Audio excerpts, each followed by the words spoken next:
तो दोस्तों IQI anime ने इस साल ऑनेस्टली एक से एक बढ़ के दोंगा दिए हैं और इनमें से एक सीरीज है शी फंक्शन यानी a good day to ascend. और सच बताऊं मुझे ये पहले लगा था कि एक नॉर्मली कोई दोंगा कल्टीवेशन होगी, लेकिन जैसे जैसे एपिसोड्स देखते गया वैसे वैसे इंटरेस्ट और भी बढ़ता गया, क्योंकि ये स्टोरी एक ऐसी दुनिया में सेट है जहां बहुत साल पहले इमॉर्टल्स और डीमंस दोनों मिलकर इस दुनिया को कंट्रोल करते थे। लेकिन वक्त के साथ इमॉर्टल्स वीक पड़ गए, मतलब कुछ ज्यादा ही पीछे रह गए, जिस वजह से डीमंस ने अपना डोमिनेशन शुरू कर दिया। लेकिन कहानी यही खत्म नहीं होती। इसके बाद ही इन्हीं डीमंस की प्रजाति से आते हैं फैंटम डायटीज। ये बेसिकली कुछ ऐसे बीन्स है जिन्हें लोग भगवान की तरफ पूजते हैं, उन्हें चढ़ावा चढ़ाते हैं और बदले में ये विलेजेस के नेचुरल फोर्सेस को कंट्रोल करते हैं। और अगर तुम्हें लग रहा है कि वो अच्छी काम करते हैं तो बिल्कुल भी नहीं, बल्कि ये लोग उनके ऊपर में जुल्म ढाते हैं। बोलते हैं अगर तुम चढ़ावा नहीं दोगे तो हम तुम्हारे यहाँ बारिश नहीं करेंगे, फसलें बर्बाद हो जाएंगे, तुम लोग भूख से मर जाओगे। तो इतना ज्यादा वो सभी क्रूर थे। कंसेप्ट मुझे पर्सनली काफी यूनिक लगा एंड वर्ल्ड बिल्डिंग की फाउंडेशन यहाँ पर काफी ज्यादा स्ट्रॉन्ग भी हो जाती है। और इसी दुनिया में रहता है हमारा हीरो शुयिंग। ना इसके माँ बाप के बारे में किसी को कुछ पता है, ना ही इसकी असल आइडेंटिटी के बारे में भी। बस एक सिंपल सा लड़का जो कि प्रोफेशन वाइज स्नेक हंटर है। हाँ, तुमने बिल्कुल सही सुना, ये सच में एक तरीके का प्रोफेशन है, क्योंकि इस वर्ल्ड के अंदर में कई सारे स्नेक हंटर्स होते हैं एंड उनमें से एक हमारा शुयिंग भी था। वो सभी स्नेक डीमंस को मारने का काम करता है एंड उसकी मदद से वो जो भी कमा पाता या फिर खा पाता उस तरीके से अपना गुजारा करता था और अपनी नॉर्मल लाइफ के बीच में चुप चुप के कल्टीवेशन भी करता है। लेकिन फिर आता है वो मोमेंट जो पूरी स्टोरी को उल्टा कर देता है। एक दिन सिचुएशन कुछ ऐसी बन जाती है कि शुइंग को एक डायटी को मारना पड़ता है एंड लिटरली उस दौरान जो फाइट हुई थी वो नेक्स्ट लेवल हुई थी। मुझे लगा कि शायद उस डायटी को कोई कुछ भी नहीं कर सकता, लेकिन शुइंग ने जिस हिसाब से उसे मारा काफी ज्यादा मैं इंप्रेस हो गया। अब तुम सोचोगे कि ये हीरो बन गया होगा, बिल्कुल भी नहीं। उस दिन के बाद उसकी लाइफ जितनी खराब हो सकती थी उतनी हो जाती है। ना सिर्फ डीमंस उसके पीछे पड़ जाते हैं बल्कि इमॉर्टल्स भी उसे ढूंढने लगते हैं। और सबसे फनी बात, अगर वो डीमंस के हाथ लग गया तो इमॉर्टल्स उसे जान से मार देंगे, और अगर वो इमॉर्टल्स के हाथ लग गया तो डीमंस उसे छोड़ने नहीं वाले। मतलब पूरा सीन कुछ ऐसा है कि अगर तू मेरा नहीं हो सकता तो मैं तुझे किसी और का भी नहीं होने दूंगा। एंड ट्रस्ट में इसके पीछे का जो रीजन है एग्जैक्टली मुझे भी नहीं पता, लेकिन जो रीजन है उस बारे में तुम लोग जान के काफी ज्यादा चौंक जाओगे। मैं ज्यादा स्पॉइल नहीं करना चाहता, जिस वजह से तुम लोग खुद ही सीरीज में देख के जान लेना। अब हम जब भी किसी दवा के बारे में बात करते हैं तो ऑफकोर्स एक बार एनिमेशन की तरफ जाते ही है।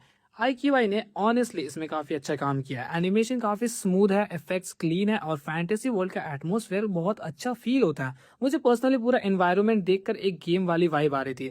हर लोकेशन थोड़ा अलग फील होता है एंड वर्ल्ड का स्केल भी काफी बड़ा फील होता है। फाइट सीन्स भी काफी इंप्रेसिव लगे। नॉर्मली हम इफेक्ट्स वगैरह देखते हैं, लेकिन यहाँ मुझे जो सबसे ज्यादा चीजें पसंद आई वो थी एक्सप्रेशंस। शोइंग जब भी पंच मारता है, अटैक करता है या फिर किसी भी चीज को डॉज करता है तो उसके facial expressions and body movement इतने ज्यादा नेचुरल लगते हैं कि ये फाइट पूरी तरीके से रियल फील होती है। छोटी सी छोटी डिटेल्स एक्शंस को और भी ज्यादा एंजॉयबल बना देता है। और इसके अलावा डीमंस, भाई हर टाइप के डीमंस देखने मिलते हैं, कभी क्रीपी, कभी डेंजरस, कभी देखकर ऐसा लगता है जैसे वो नमूने हैं, उन्हें देखकर हंसी भी आती है। इसी बीच शुइंग एक स्नेक डीमन कंपेनियन भी बनाता है जो कि एकदम एपिसोड के स्टार्टिंग में ही हो गया।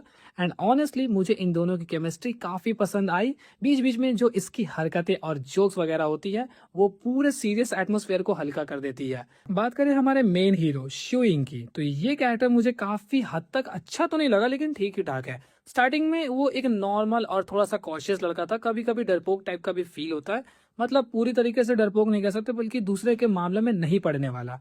लेकिन डायटी वाले इंसिडेंट के बाद इसका पूरा एटीट्यूड ही चेंज हो गया एंड सच में मुझे ये चीज खटकती है कि सडन इतना ज्यादा कैसे कोई चेंज हो सकता है। अब वो ज्यादा सीरियस है, ज्यादा स्मार्ट है और फाइट के टाइम उसका कॉन्फिडेंस एंड एरोगेंस देखकर तुम लोग भी काफी ज्यादा चौंक जाओगे।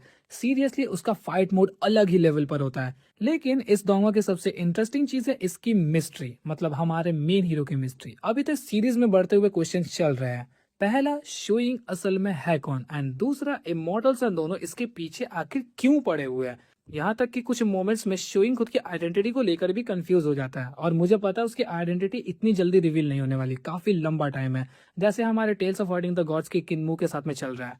वैसे अभी तक ये दोंगा में कोई मेजर फीमेल कैरेक्टर नहीं आई है, लेकिन एपिसोड 6 में फाइनली इसकी मेन लीड वान वी यांग की एंट्री होने वाली है। अभी तक जितनी इन्फॉर्मेशन मुझे मिली है उससे लगता है कि वो सिर्फ एक लव इंटरेस्ट बन के नहीं रह जाएगी, उसका भी एक इम्पोर्टेंट रोल होगा। उसे बचपन से ही बेटे की तरह पाला गया क्योंकि उसकी फैमिली में कोई भी मेल कल्टीवेटर नहीं था, मतलब कोई बेटा नहीं था। इसी वजह से उसके ऊपर में क्लैन की काफी बड़ी रिस्पॉन्सिबिलिटीज आ जाती है, जिस वजह से छोटी सी उम्र से वो कल्टीवेशन करना स्टार्ट कर दी एंड वो अपनी फैमिली की one of the top cultivators में से एक है। मतलब इसका भी फ्यूचर काफी ज्यादा इंटरेस्टिंग होने वाला है। ओवरऑल अगर मुझसे पूछो तो मुझे ये सीरीज जनरली काफी पसंद आई। स्टोरी में कुछ ज्यादा शॉकिंग ट्विस्ट एंड टर्न्स अभी तक तो नहीं आए, लेकिन हर एपिसोड में जो इंटेंसिटी बनी है ना, तुम उसी वजह से हर एक एपिसोड का वेट करते हो। जेन्युइनली मैं इसके हर एक एपिसोड्स को एकदम अपडेट होते ही देख लेता हूँ। मेरे हिसाब से अभी तक शी फंक्शन यानी कि a good day to ascend को मैं 8/10 रेट करूंगा।